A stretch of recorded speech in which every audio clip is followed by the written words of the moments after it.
Olá, pessoal. Hoje nós vamos falar um pouquinho a respeito das doenças vasculares, tá? Ou seja, aquelas doenças que comprometem os nossos vasos sanguíneos, em especial as artérias, tá? Então, as doenças vasculares, elas incluem basicamente três problemas. O primeiro dele é o estreitamento na luz do vaso. Então, luz ou lume. Então, a gente tem o vaso sanguíneo aqui, essa região interna, por onde passa o sangue, né? A gente pode chamar de luz ou lumen do vaso, tá? Então, toda vez que eu tenho o estreitamento do lumen, eu tenho uma doença vascular, né? Que pode ser progressiva, causada principalmente por uma placa gordurosa que nós chamamos de aterosclerose, ou pode ser algo repentino, né? Como, por exemplo, um trombo que se desloca e vira um êmbolo e acaba fazendo essa obstrução de uma hora para outra, tá? Quando a gente tem esse impedimento, né, esse estreitamento da luz do vaso, eu vou ter uma restrição do fluxo sanguíneo, isso vai gerando uma atrofia do órgão ou da região que é irrigada por essa artéria, acometendo o que a gente chama de infarto tecidual, né? Então, toda vez que falta oxigênio no tecido, como consequência, a gente pode ter o infarto ou a necrose daquela região. Eu também tenho distúrbios vasculares ocasionados pelo enfraquecimento da parede vascular, né? Então, uma artéria, por exemplo, ela tem três camadas: a camada externa, que é a adventícia, a do meio, que é a muscular, e a interna, que é o endotélio, causado revestida por células epiteliais. Quando um vaso dilata muito, porque, por exemplo, tem uma pressão, né? O paciente tem uma pressão muito alta e esse vaso fica dilatando, dilatando, estirando, ele pode perder a elasticidade, né? E pode romper e formar dilatações que a gente chama de aneurisma, tá? Então, o enfraquecimento dessa parede, ele pode também trazer doenças vasculares, principalmente as dilatações, que nós vamos chamar de aneurismas, e até mesmo as rupturas desses aneurismas devido a um estiramento máximo, tá?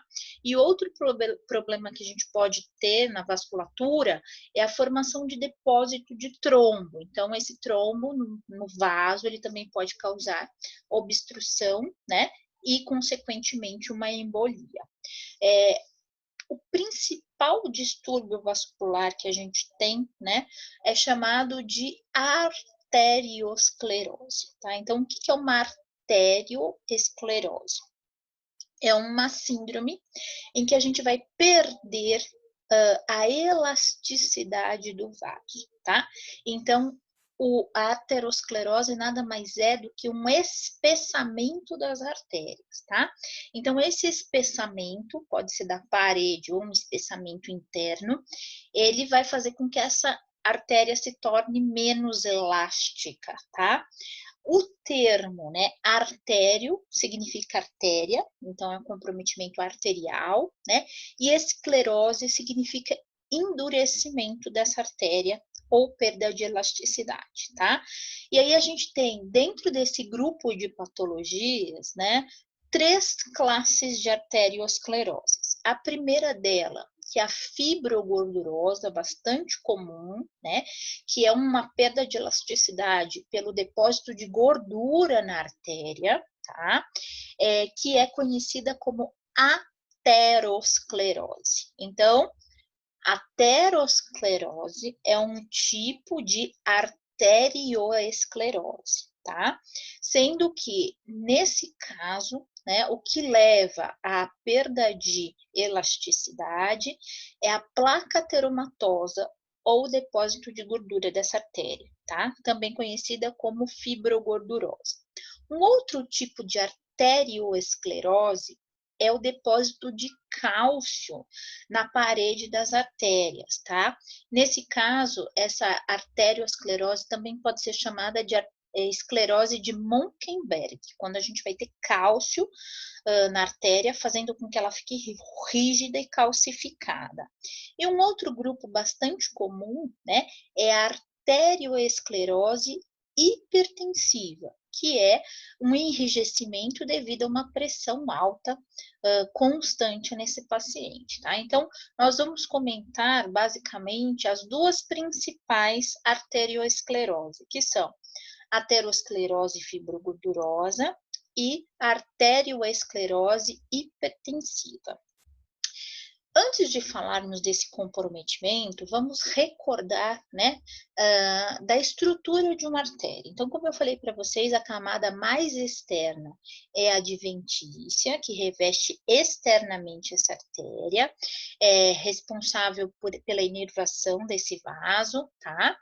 A camada média, que é composta por células musculares lisas, então ela que vai fazer, né, a regulação desse tônus vascular, vai controlar, né, o calibre do vaso, lógico que baseado também na nossa pressão arterial. Internamente, revestindo o vaso internamente, a gente vai ter o epitélio, que é um conjunto de células bem juntinhas que a gente vai chamar de endotélio vascular, tá?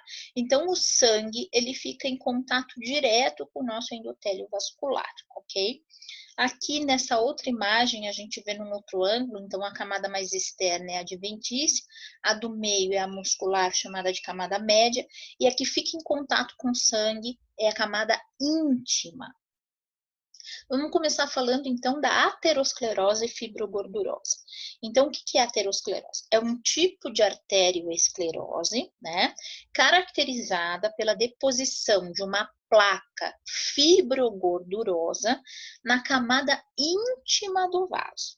Então, quer dizer, que eu tenho a íntima, abaixo da íntima eu tenho o músculo, a média. Então, quando a gente fala depósitos de gordura na camada íntima, significa que a gordura ela vai penetrando a íntima e ela vai ficando entre a camada média e a camada íntima do vaso. Então, o ateroma, ele fica entre essas duas camadas aqui, tá? Essa placa, né, também pode ser chamada de placa ateromatosa ou fibrogordurosa, ela é composta por lipídios, né, provenientes da nossa alimentação, né, principalmente quando a gente tem colesterol alto, tá? Células musculares lisas que se proliferam para tentar encapsular, né, aquela gordura, e também por uma matriz extracelular, né, que vai formando esse tecido fibrótico em volta dessa gordura para tentar isolar, né, essa placa, ok?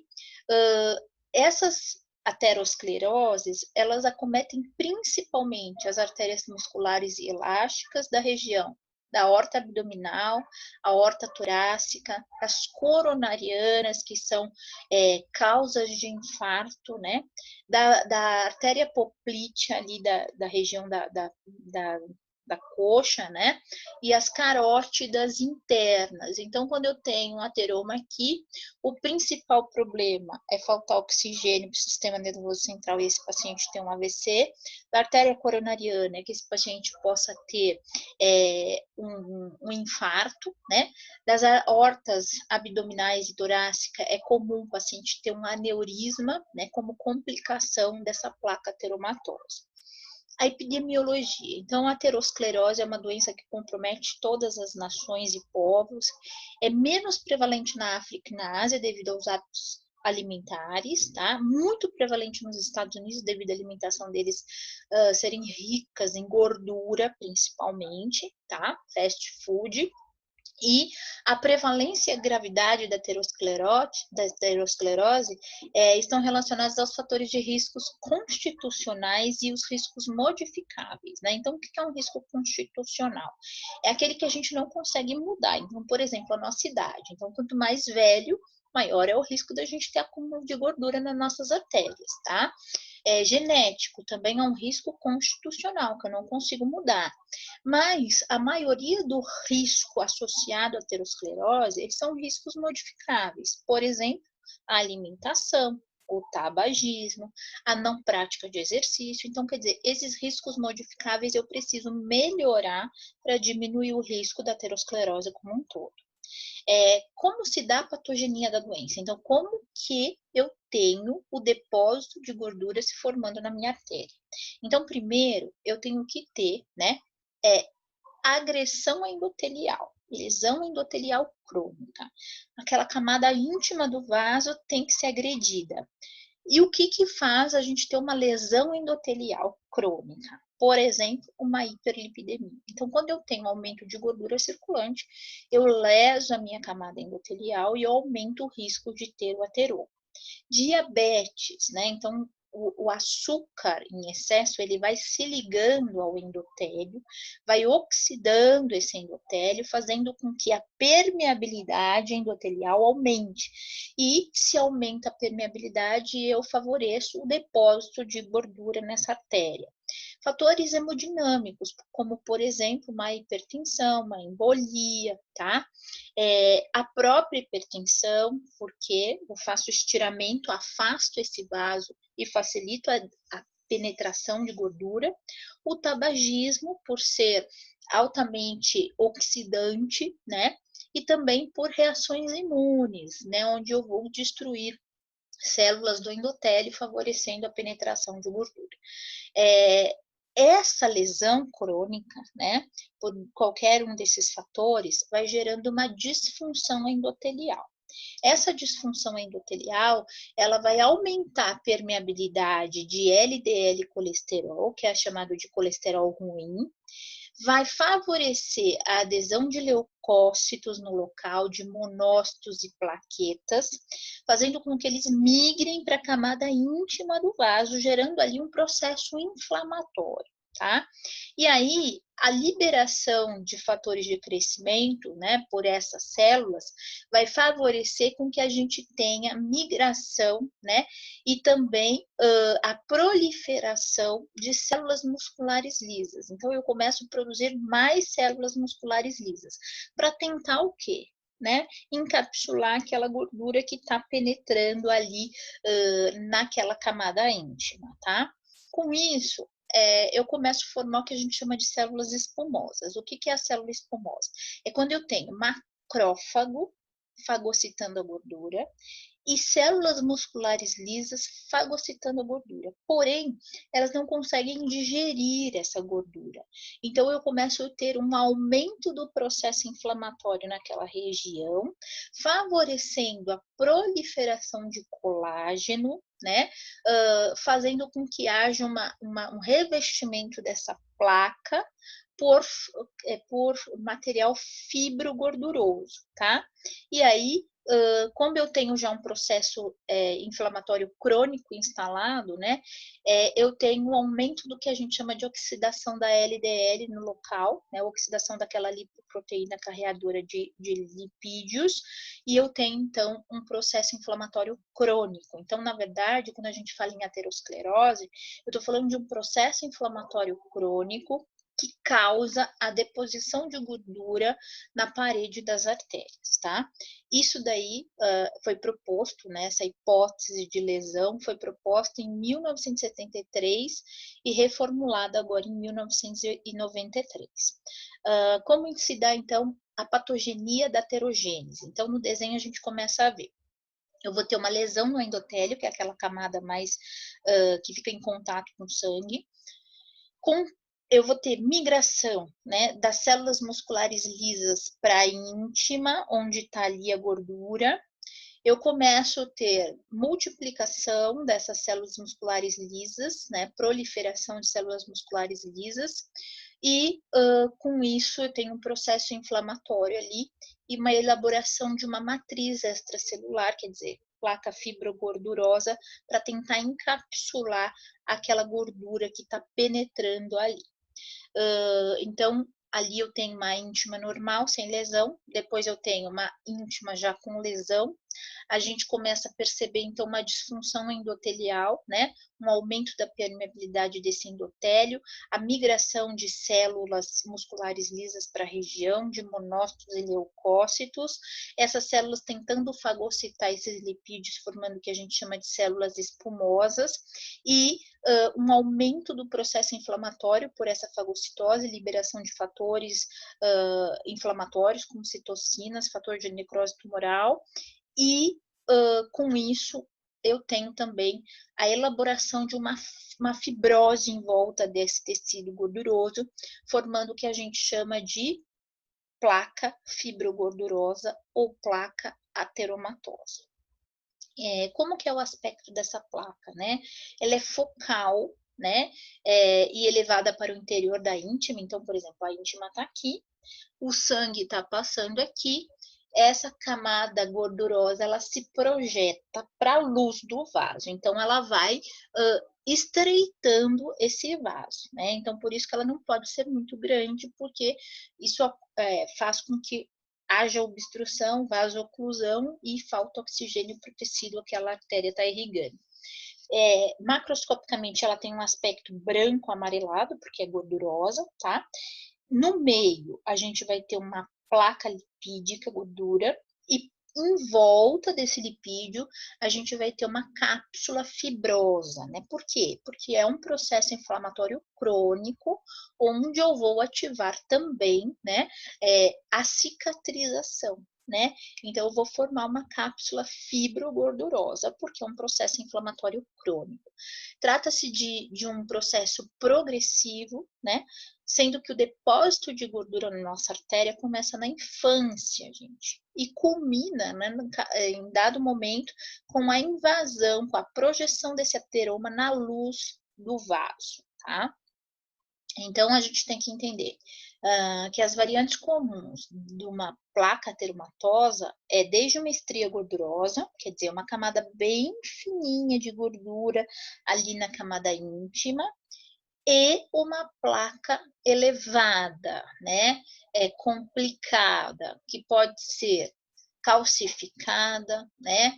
Pode ser fissurada, que é o grande problema, né? Porque se fissurar, se quebrar essa placa, a gente vai ter uma formação de um trombo que pode acelerar o processo de vasoclusão, tá?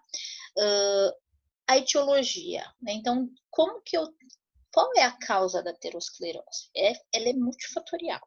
Como eu disse para vocês, ela tem causas que são constitucionais, então idade, genética, gênero feminino, masculino, e fatores de riscos modificáveis, que são aqueles que a gente consegue melhorar para diminuir o risco aterosclerótico.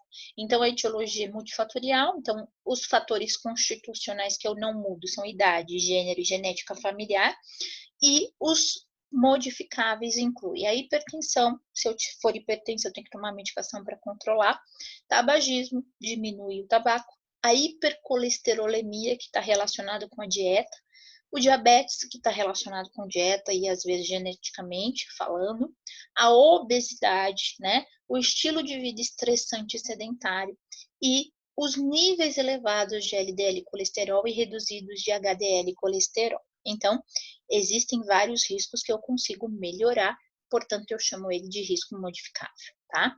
Qual que é a relação da dislipidemia e do risco aterogêneo? Então, dislipidemia é o quê? É um distúrbio dos níveis de gordura que a gente tem. As principais gorduras, né, que a gente tem são o colesterol e as frações e o triglicerídeo, tá? Então, o colesterol total, né, ele tem associação com o risco para doença coronariana aterosclerótica. Então, estudos populacionais já mostram que quanto maior o nível de colesterol no sangue, maior é o risco de aterosclerose, né? Por quê? Porque facilita, né, a deposição dessa gordura que está em excesso na camada íntima do vaso. Então, estudos mostram que quando a gente tem um colesterol de 200, o nosso risco de doença aterosclerótica é 1. Quando a gente tem um colesterol de 150, o risco é 0,7, não diminui muito se eu diminuir em 50 miligramas o meu colesterol. Porém, se eu aumento em 50 miligramas, o risco dobra, tá?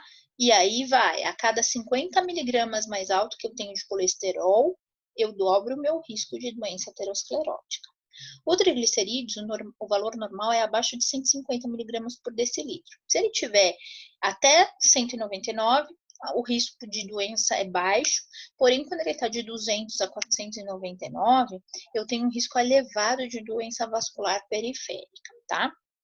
Para vocês entenderem, né, o colesterol principalmente, a gente tem que entender que o colesterol, por não ser uma substância que circula livremente no sangue, porque é gordura, a gordura não se mistura em água, a gente sempre vai precisar de transportadores para essa gordura, tá?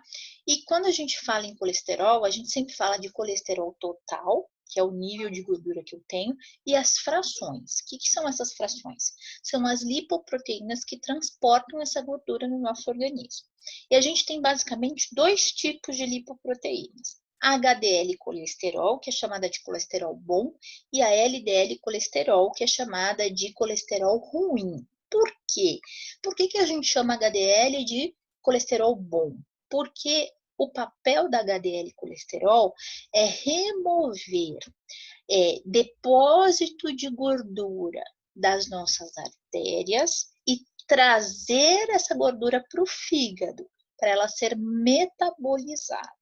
Então, por isso que ela é chamada como protetora, porque ela remove o que está depositado e traz para o fígado para ser metabolizado, tá? Então, quem produz essa lipoproteína? Ela é produzida no fígado e intestino. A função dela é transportar o colesterol da periferia para o fígado, ou seja, ela tem o papel de remover o colesterol das artérias, tá? Ela é muito útil na avaliação do risco de doença arteriosclerótica. Então, quanto maior a HDL, melhor é a nossa proteção contra o depósito de gordura, tá? Ela é tida como uma protetora do risco cardiovascular. E ela é diminuída geralmente em obesos, indivíduos sedentários, fumantes e diabéticos. E a gente sabe que o consumo de vinho, um cálice por dia, né? Não é uma garrafa, um cálice por dia de vinho, por conta do resveratrol. E exercícios físicos, eles tendem a aumentar a HDL colesterol. Tá? Aqui a gente tem estudos também que demonstram que se minha HDL for menor que 25, eu tenho um nível alto para doença cardiovascular. De 26 a 35, um risco alto para doença cardiovascular. De 45 a 59, um risco médio. De 60 a 74, um baixo risco. Acima de 75, nenhum risco associado à longevidade, quer dizer, a longo prazo. Então, ela é protetora do risco cardiovascular, tá? A gente tem que saber que a HDL e a doença coronariana, para eu averiguar esse risco, eu tenho que associar ela a outros fatores. Então, cada 1 miligrama que eu aumento de HDL, eu reduzo em 2% o risco de coronariano em homens e em 3% o risco de coronariano em mulheres. Claro que eu preciso ajustar isso aqui a outros fatores de risco, quer dizer, não adianta eu aumentar a HDL e fumar, beber, tá, obesa, tá? O LDL, colesterol também está alto, então eu tenho que sempre ajustar para outros fatores de riscos, embora ter HDL bem alto é muito bom. LDL colesterol é o chamado de colesterol ruim. Onde eu produzo LDL? No fígado. Qual que é a função do LDL? Inversa, quer dizer, ela pega o que eu tenho no fígado e deposita nas artérias. Então, quanto maior for a minha LDL, maior o meu risco aterosclerótico, tá? Como avaliar? Se eu tiver ela abaixo de 100, ótimo. De 100 a 129, mais ou menos. De 130 a 160, limítrofe. De 160 a 189, eu tenho um alto risco de doença coronariana, cardiovascular. Acima de 190, um risco muito elevado, tá? Qual que é a relação da diabetes e o risco aterogênico? Como eu disse para vocês, a hiperglicemia crônica, ela vai gerar acúmulos de proteínas glicadas, que são estruturas do vaso que vão se ligando, proteínas que vão se glicando, e isso vai fazendo com que eu tenha aumento da permeabilidade vascular. Então, o vaso é como se ele afastasse, tá? Começa a ter liberação também de fatores inflamatórios ali, aumento da LDL, que é a lipoproteína que vem trazendo colesterol oxidada, proliferação de células musculares lisas, vasoconstrição e ativação da coagulação. Então, a diabetes está intimamente associado com o aumento do risco aterosclerótico, assim como o tabagismo. Por quê? Porque o tabagismo ele gera excesso de radicais livres, que aumentam a inflamação, né? E também aumentam a oxidação daquela lipoproteína, que aumenta o processo inflamatório no local. Fora isso, né, a nicotina, ela tem uma citotoxicidade direta ao endotélio, fazendo com que ele tenha vasoespasmos, né, então uma contração involuntária. A hipertensão também é um fator de risco para aterosclerose, porque aumenta, né, o contato entre as lipoproteínas e a parede do vaso, aumenta a permeabilidade do vaso, aumenta a penetração de LDL e diminui o relaxamento desse vaso, o que dependeria da regulação do endotélio, tá? Qual que é o principal problema da aterosclerose? Essa placa crescendo, crescendo, crescendo, crescendo, se projetando para a luz do vaso e se complicar. O que é a complicação da placa aterosclerótica? Esse desenho ele ilustra muito bem. Então, a gente tem aquela camada gordinha ali embaixo, que é aqui embaixo, que é a muscular. Entre a íntima e a muscular, a gente tem a gordura depositada, e a complicação seria a ruptura do endotélio, tá? Se eu romper o endotélio, o que vai acontecer? O organismo entende que precisa fazer uma coagulação. E se ele entende que tem que fazer uma coagulação, ele vai formar um trombo em cima do ateroma. E eu vou ter a vasoclusão completa desse vaso. Ou seja, eu vou interromper o fluxo sanguíneo por uma obstrução completa que foi dada pelo ateroma mais o trombo em cima do ateroma. Tá? Então, essa complicação pior é o que a gente chama de tromboposição aterosclerótica, que causa uma vasoclusão. Aqui a gente tem, né, vários graus de ateroma. Então, vejam, começa lá com uma estria gordurosa, que é uma placa magrinha, depois já um ateroma mais avançado, mais gordinho, e um ateroma oclusivo, que é quando ele já está fechando a luz do vaso. Se eu rompo esse ateroma que já está quase obstruindo 100% do meu vaso, forma um coágulo ali, ele entope de vez aquela artéria, e é onde eu tenho a tromboposição ateromatosa, tá? Que gera o infarto agudo do miocárdio. Então, a gente sempre fala assim, a aterosclerose é crônica. Então, leva 20 anos, né, por exemplo, para ela crescer e romper, dependendo da alimentação e dos hábitos. Pode ser que menos ou até mais rápido que isso, tá? Só que quando ela rompe, o trombo que se forma em cima é em 1 minuto. E aí o paciente infarta. E aí a gente fala, o infarto é agudo. Mas o que causou o infarto é algo crônico de longa data, tá? O que eu preciso fazer para tratar esse ateroma? Né? Então, como reduzir o risco de uma complicação ateromatosa? Primeiro, eu tenho que manter a estabilidade da placa, eu tenho que evitar que ela rompa, tá? Diminuindo o núcleo lipídico, fazendo o quê? Aumentando HDL e colesterol, diminuindo a LDL. Diminuindo a inflamação da parede vascular, né? Então, diminuindo aqueles fatores que inflamam e aumentando a cápsula fibrótica, tá? Como que eu diminuo os fatores de riscos? Diminuindo o risco de estresse mecânico, então regulando a pressão arterial, tá? E diminuindo a frequência cardíaca desse paciente, tudo para tentar estabilizar essa placa e fazer com que ela não rompa, porque se ela romper, o risco é um infarto, tá? Quais são as características clínicas dessa doença e as complicações que ela pode trazer? As características é que a gente começa a ter ateroma na infância.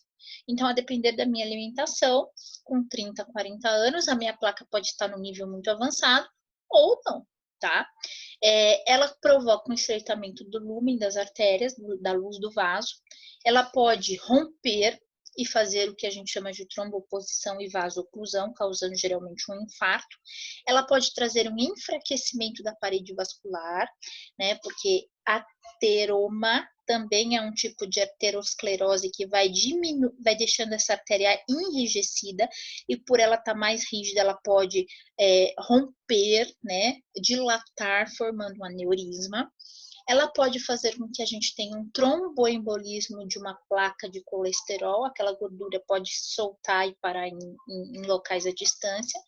E a principal causa de complicação ateromatosa é o infarto agudo do miocárdio, é uma morte súbita, é o acidente vascular encefálico, é o aneurisma e até mesmo a gangrena de extremidades.